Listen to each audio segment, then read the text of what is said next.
Gente, essa palavra eu acredito que para todas as circunstâncias da nossa história, mas de maneira muito singular para esse tempo que nós estamos vivendo, filho, filha, ela é muito providencial. Olha só, muitos comentadores, estudiosos da Bíblia, sobretudo especialistas em Apocalipse, dizem que esses versículos, em especial 5, são os versículos mais importantes de toda a mensagem do livro do Apocalipse. De toda a mensagem. E é interessante que, como a Val bem leu, já começa o seguinte, dizendo o seguinte: eu ouvi uma voz forte que saía do trono. Depois no versículo 5, diz, aquele que está sentado no trono disse. Então, ou seja, é uma palavra que vem direto, aliás, do trono de Deus para mim e para você. E aquele que está sentado no trono, isso significa na Bíblia aquele que é rei, aquele que tem o poder, aquele que pode mesmo julgar as nações, que pode transformar as realidades, está dizendo isso aqui. É claro que os primeiros versículos, o 3 e o 4, de maneira muito bonita, muito especial, falam para nós daquele lugar, daquele estado no qual nós estaremos quando nós passarmos dessa vida, quando nós não estivermos mais aqui, se nós adormecermos com Cristo, se nós vivermos com Cristo, nós alcançaremos isso aqui. Ele vai enxugar toda a lágrima dos nossos olhos e nós estaremos num lugar onde não tem mais morte, mais luto, mais grito, mais dor, porque as coisas velhas, as coisas anteriores passaram. Aqui o autor sagrado está falando do céu, sabe? Por isso que a gente tem que lutar nessa vida para viver com Cristo, para obedecer. Se a gente morrer lutando, o céu é nosso. Temos que lutar, gente, porque o Senhor promete para nós, um dia essa angústia dessa terra, do nosso dia a dia, ela vai passar. Tem um lugar preparado para nós, onde não mais haverá morte, nem luto, nem dor, nem lágrima, nem grito. Mas isso dá uma esperança muito bonita, esse versículo 3 e 4, mas eu quero centrar minha reflexão nessa manhã no versículo 5. Eis que eu faço novas todas as coisas. E olha só, Jesus no trono está puxando para si a responsabilidade. Eu faço. E é interessante que esse verbo, o jeito como ele está flexionado, eu gosto sempre de explicar que o Novo Testamento foi escrito em grego, aquele grego antigo chamado koiné. O verbo para novo ali é o verbo kainá, que vem do vocábulo kainos, que queria dizer o seguinte, que é um novo que está em continuidade. Não está escrito assim, eu farei novas todas as coisas, mas o verbo está assim, é como se estivesse no nosso gerúndio, né? Eu estou fazendo novas todas as coisas. É um presente, mas é um presente que sempre continua. Agora que eu estou falando que Deus está fazendo novas todas as coisas, Ele está fazendo agora novas todas as coisas. Porque não é um verbo no passado ou no futuro, Deus fará nova, ou Deus fez, não. Eu estou fazendo, eu faço, eu continuo fazendo, o gerúndio, né? O ING do inglês, desculpa, o NDO, eu estou fazendo novas todas as coisas. A maneira como esse verbo se coloca, ela é muito importante. E essa capacidade de fazer novo, de fazer nova, é um dos atributos essenciais, principais de Deus. Por quê? Porque isso tem a ver com a ressurreição. Essa capacidade de Deus fazer novo, nova, tudo que existe tem a ver com a ressurreição, onde Deus transformou morte em vida, onde Deus transformou luta em alegria, onde Deus transformou dor em exultação. Deus é especialista em fazer novas todas as coisas. E outra coisa desse verbo kainá, que está escrito aqui do grego antigo nessa passagem, do novo, ele queria dizer o seguinte, não é um novo que surge totalmente novo agora, mas é um novo quanto à forma, quanto à qualidade. É como se fosse a mesma coisa, mas que recebesse uma natureza nova a partir do toque de Deus, a partir do jeito de Deus agir. É muito bonito. E eu já digo para você nessa manhã, essa palavra, como nos ensina o Monsenhor Jonas Abib, palavra proclamada é palavra concretizada, porque a palavra de Deus, que é o próprio Jesus, é Deus em ação. Quando Deus fala, Ele está fazendo, Ele está realizando já. E essa palavra já está acontecendo na tua, na minha, na nossa vida agora. Onde Deus precisa tocar hoje na tua vida e fazer novo? teu casamento, a forma como você enfrenta o teu casamento, eu vou falar sobre isso. Onde Deus precisa tocar hoje fazendo novo? Teus sentimentos, tuas emoções, tuas finanças. Deus pode tocar e fazer novas todas as coisas. E para Deus não é difícil. Ele pode, Ele é Deus, Ele é onipotente. Às vezes a barreira está na nossa inabilidade de crer e de assumir essa palavra. Essa é uma palavra que a gente precisa assumir. Padre, mas eu não estou vendo. Aí entra a fé. Deus cria um novo caminho onde antes não existia nenhum. Ele faz surgir coisas novas. Mas veja bem, em toda a Sagrada Escritura nos revela 3 aspectos da novidade de Deus. Deus faz novas todas as coisas através de 3 formas. Guarde bem isso no coração. A primeira coisa, a primeira realidade, o primeiro jeito de Deus fazer novas todas as coisas. Deus faz novas as coisas criando do nada, assim como na criação. Ele disse, faça-se a terra e a terra se fez. A palavra dele cria. Então Deus faz novas todas as coisas, criando algo novo do nada que existia. Não tem nada, mas ele cria. Ex nihil, a gente diz do antigo latim, ele cria do nada com a força da sua palavra. Assim como ele fez na criação do universo. Primeiro aspecto da ação praticada, da novidade de Deus. Segundo aspecto, primeiro Deus cria do nada. Segundo, Deus cria coisas novas, restaurando aquilo que já existe, regenerando aquilo que foi degenerado, curando aquilo que foi ferido. Então Deus cria coisas novas, recriando o criado. Olha só que bonito. Primeiro ele cria do nada. Segundo, ele recria o que já existe, curando, restaurando, recriando um relacionamento ferido. Uma realidade que foi abatida, que foi fragilizada. Talvez hoje a tua saúde fragilizada, a tua saúde emocional, a tua saúde psíquica, a tua saúde dos seus relacionamentos, a saúde espiritual. Deus pode fazer coisas novas recriando essas realidades, sabe? Dando uma nova, como o verbo dizia, do antigo grego, dando uma nova natureza, de dentro para fora. A mudança é de dentro para fora. Segundo aspecto da ação de Deus fazendo coisas novas em toda a Sagrada Escritura. E o terceiro aspecto que me chama muita atenção, claro que os 3 são belíssimos, mas esse terceiro, filha, presta atenção. Olha só, Deus pode criar coisas novas, nos dando um jeito novo para enfrentar as coisas velhas. Ou seja, Deus pode criar coisas novas, nos dando uma força nova, uma sabedoria nova e uma disposição nova para enfrentar aquilo que já existe. Ou seja, aquilo que já está acontecendo e talvez não vai mudar. Mas Deus muda você e torna você novo para enfrentar aquilo que é velho. Se Ele não muda a situação, Ele te muda através da situação. Olha que coisa linda. Deus cria, em primeiro lugar, faz coisas novas criando do nada. Segundo lugar, Deus faz coisas novas recriando, regenerando, curando o que já existe. E Deus faz coisas novas nos fazendo novos, para enfrentar aquilo que já está acontecendo e aquilo que talvez não vai ser mudado. Sabe? E esse terceiro aspecto me chama muita atenção, porque Jesus disse, eu estou fazendo novas todas as coisas.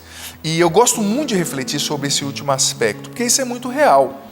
Mesmo diante de uma situação antiga, mesmo diante de uma situação velha, Deus pode te fazer nova para enfrentar essa situação que é a mesma. Padre, a situação do meu casamento está igual. Padre, a situação da pandemia, por exemplo, está igual. A situação financeira está igual, o meu marido está igual, o meu filho está igual, mas Deus pode te fazer novo. Deus pode te fazer nova para enfrentar essa situação, te dando uma disposição nova, te dando uma sabedoria nova e te dando uma pedagogia, um jeito novo para lidar com essa situação. É uma transformação de dentro para fora. Sabe? E isso é muito importante entender isso. É muito importante deixar essa novidade de Deus nos atingir, nos tornando novos para enfrentar aquilo que é velho. Eu me recordo de uma jovem que certa vez eu acompanhei, que começou a participar das missas que eu presidia lá em São Paulo na época, né? Por muito tempo eu presidia as missas nas segundas à noite, você talvez até já tenha assistido pela TV. E essa jovem, uma jovem muito bonita, muito cheia de vida, mas que eu percebi assim, trazendo um peso muito grande, sabe? Aquela pessoa que você vê que está sofrendo, né? A pessoa parece até que andava um pouquinho curvada, mas jovenzinha. E eu fui conhecendo a história dela, ela foi e pediu ajuda. Padre, o senhor pode me ouvir? Claro, filha. Né? Depois da missa ali eu tirei um tempinho, era muita gente, mas eu consegui um tempinho, porque eu senti mesmo que a pessoa precisava, né, daquela ajuda. E eu fui percebendo que a história dela era muito difícil. Ela estava lutando contra uma depressão, tinha ficado desempregada há pouco tempo.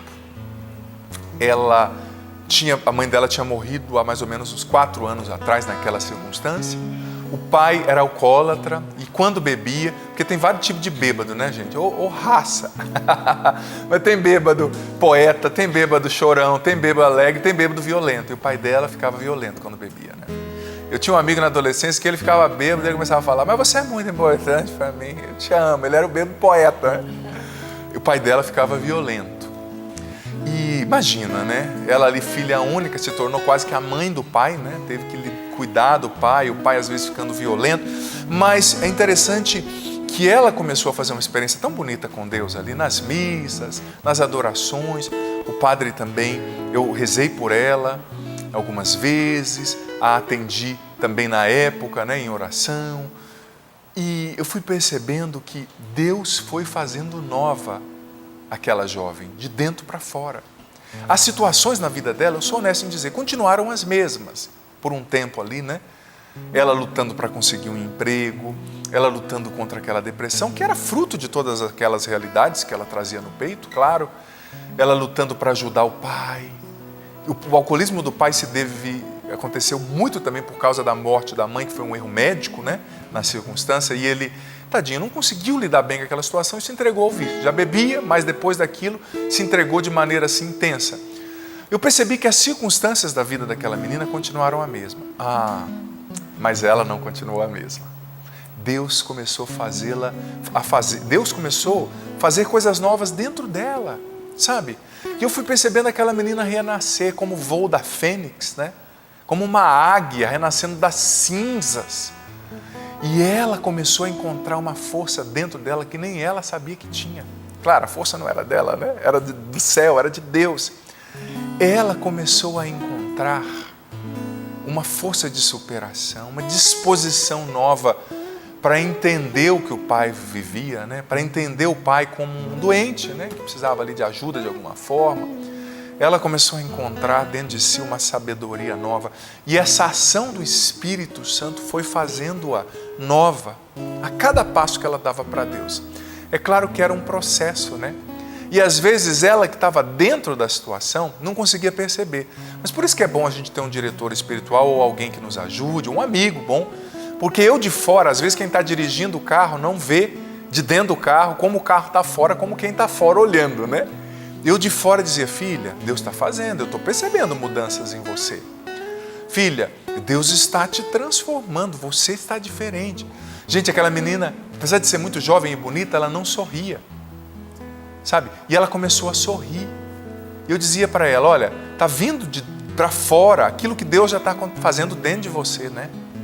A alegria começou a acontecer dentro dela e ela foi pouco a pouco vencendo a depressão, até chegar a vencer totalmente a depressão. Graças a Deus. Porque nem toda depressão é de fato genética, né? Tem depressões que são orgânicas, frutos de um ritmo de vida muito puxado, do burnout, ou frutos, por exemplo, de fatos que a gente viveu que foram muito duros com a gente. E ela foi encontrando força, sabe? E ela, mesmo na situação velha, se tornou uma mulher nova. Ela mesmo na circunstância antiga se tornou um ser humano novo. E como aquela menina pôde ajudar o pai? Como aquela menina pôde se ajudar? Depois de alguns meses ela conseguiu um emprego mais modesto, né? Porque as coisas não são mágicas. Mas através daquele emprego mais modesto ela foi conhecendo pessoas e mais para frente conseguiu um outro emprego melhor. Hoje já é formada, trabalha bem, está quase se casando. Então, é importante a gente perceber os níveis da ação de Deus, porque Deus transforma mesmo, e Ele pode criar do nada, eu creio. Ele pode regenerar o que está ferido, eu creio. Mas também, filho, filha, eu como pai espiritual, como padre, preciso ser honesto com você e dizer que às vezes as circunstâncias são sórdidas e vão continuar por um tempo sendo assim.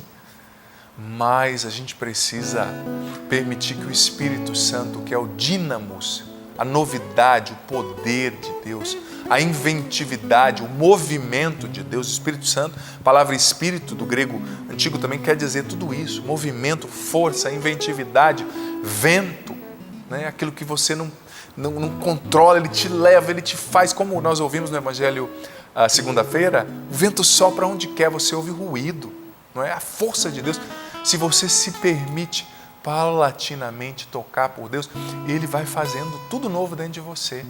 E olha, é tão bonito perceber que mesmo quando a gente não consegue enxergar, nitidamente perceber, Deus está trabalhando. Eu digo para você, é você mesmo.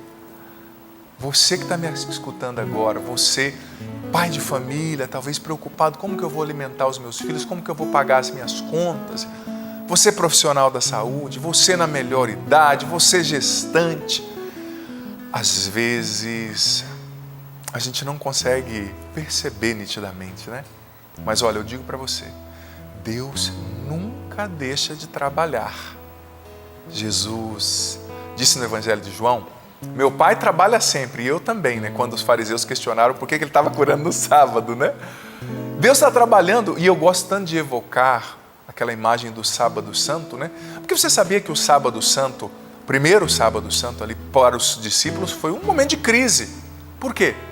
Mataram o Messias, aquele que a gente achava que era o Salvador, o Redentor de toda a humanidade. Ele está enterrado, Deus não fez nada e acabou o nosso sonho. O segundo dia, não era o terceiro, no terceiro ele ressuscitou. Mas o segundo dia foi de angústia, silêncio de Deus, aparente silêncio de Deus, né? Porque quando todo mundo achava que Deus estava derrotado, pelo contrário, Deus estava trabalhando. Jesus, diz aquele antigo texto da liturgia das horas, do ofício das leituras do sábado santo, que nós padres fazemos, ele desceu à mansão dos mortos, buscar aqueles que estavam lá, inclusive Adão, né? Diz esse texto tão bonito. Então, o silêncio de Deus não é omissão, é discrição operativa, operante. Talvez você ache que Deus está em silêncio. Pelo contrário, filho, Ele já está fazendo algo novo. Você não está conseguindo perceber. Então é preciso dar esse voto de confiança.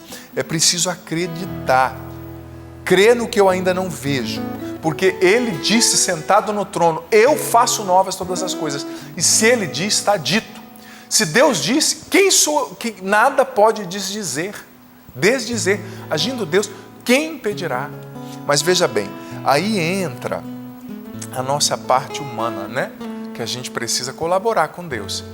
Deus está te dando hoje, João, Fernanda, Paulo, Carla, Manuel, Francisco, vestes novas. Vestes novas, é algo novo que Ele está fazendo na tua vida. Já está acontecendo. Agora que eu estou falando, Ele já está fazendo algo novo dentro de você. Te dando uma esperança nova, te dando um olhar novo para esse marido velho, para essa situação velha. Ele está te dando vestes novas, mas você precisa escolher tirar as vestes velhas. Padre, eu não consigo tirar totalmente. Tira pelo menos um pouquinho. Tira o braço. Tira a parte de cima. Tira a veste velha. Porque veja bem, existem muitas vezes, sobretudo no Antigo Testamento, essa palavra. Novidade, eu faço novas todas as coisas. São Paulo disse na carta aos Coríntios, quem está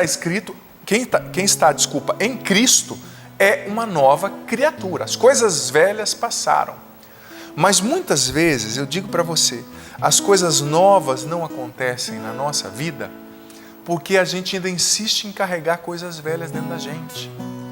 Aí vem, cada um tem a sua história, né? Os traumas, as feridas, as marcas que fizeram parte da nossa história e das quais a gente ainda não conseguiu se libertar. Quantas pessoas curvadas na vida com uma mochila chamada, sob uma mochila chamada passado. Quantas pessoas, sabe, que ainda carregam a vida velha, coisas velhas dentro de si. Pessoas que tiveram um pai autoritário e duro, e que acabam sendo pais autoritários e duros, reproduzindo esse mesmo molde. Pessoas que tiveram pais ausentes e que faziam 120 mil coisas ao mesmo tempo e que continuam reproduzindo esse mesmo padrão com os filhos. É aquela postura velha, é aquele hábito velho que a gente insiste muitas vezes em carregar, sabe? A gente acaba reproduzindo os padrões. Essa mochila pesada, né? Eu não sei qual que é a mochila hoje que pesa sobre você, mas eu sei que, sob o ponto de vista emocional e espiritual, todos nós temos uma mochila. E não é errado ter essa mochila, eu não estou culpando você. Está aí a tua história. Mas eu tenho uma novidade para você, hoje é só novidade. Você não precisa mais carregar esse peso. Você não precisa mais carregar esse peso. E o duro, como dizia Santo Agostinho, que muitas vezes a gente fica justamente apegado no que nos aconteceu de pior, sabe? Tem gente que às vezes, eu como sacerdote, preciso dizer, né? Atendendo, filho, se liberta dessa mágoa. Não, mas o que ele falou para mim? Mas o que aquela pessoa fez? Ou seja, você segue pela vida, mas o passado continua presente dentro de você. O ontem continua sendo hoje. E aquilo que a pessoa te falou há 10 anos, ela continua falando dentro de você, porque você prendeu a pessoa dentro de você. Você prendeu a situação dentro de você e você continua sofrendo aquela situação de novo em cada dia, porque você não perdoa. A mágoa continua viva dentro de você. A ferida ainda está em carne viva, porque você não aceitou passar o remédio que iria queimar, iria doer, mas que iria curar. Sabe? Então, às vezes a gente se apega ao que é velho e Deus acaba não tendo espaço para fazer o novo acontecer.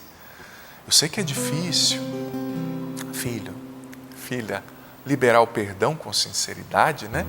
Eu sei que é difícil superar um trauma que às vezes nos marcou, mas você não é o que te aconteceu de ruim na tua história. Você não é os pecados que você cometeu, você não é os erros do teu pai, da tua mãe com relação a você. Se desapega disso. E às vezes a gente acaba se apegando às nossas feridas porque elas acabam sendo uma muleta emocional. Eu não consigo ser uma boa mãe porque eu não fui amado.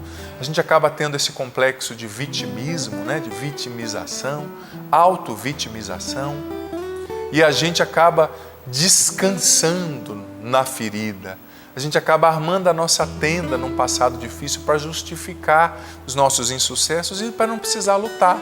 Mas olha, se desprende dessa mochila velha, das palavras duras que te disseram, das mágoas que talvez aconteceram com você, daquela perda, daquele abuso, daquela traição. É duro, mas deixa para trás, deixa hoje aos pés de Jesus, porque Ele quer fazer coisas novas acontecerem dentro de você. A tua alma é um jardim e talvez esse jardim esteja cheio de erva daninha, de mato, de sujeira. Deus quer plantar flores novas aí nesse jardim das tuas emoções, da tua alma, da tua mente, mas você precisa deixar Ele arrancar essas flores velhas, essa sujeira, esse mato que está aí crescendo, né? Ele cria coisas novas criando do nada, eu creio, Ele é capaz.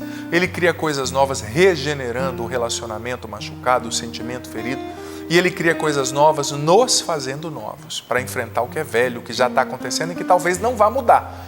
Então eu me pauto nessa última característica da ação de Deus ao criar novidade, para dizer que Ele quer criar coisas novas dentro de você e Ele já o está fazendo. Mas filho, peço para você com muito carinho, com muito respeito ao teu sofrimento, à tua história. Quem sou eu para julgar, para condenar? Não é isso que o Padre está propondo.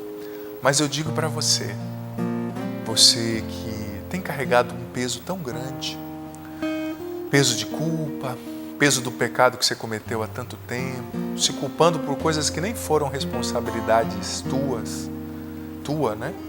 Você que está trazendo o peso daquela traição, o peso de tanta preocupação nesse tempo, né? De tanto medo com relação ao futuro, o peso de tanta ansiedade, depressão, pânico, culpa. Jesus está dizendo, deixa essa mala pesada aqui aos meus pés. Eu sinto que o Senhor Jesus já está tocando nesse momento, tocando com a mão chagada e poderosa dele a mente de muitas pessoas, a tua mente, o coração de muitas pessoas. Jesus está desfazendo na mente de muitas pessoas agora uma negatividade profunda.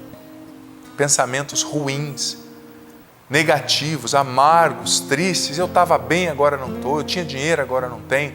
Eu podia viajar e ir para a praia, agora não posso. Minha empresa vai falir. Calma. Ele está sentado no trono. E Ele diz de lá do trono: eu faço novas. Tudo está nas minhas mãos. Eu controlo. Confie em mim. Viva um dia de cada vez. Olhe para mim. Eu sou Deus. O que está sentado no trono, ou seja, o trono está acima de tudo. E é o trono do céu. Ele controla o incontrolável, não é?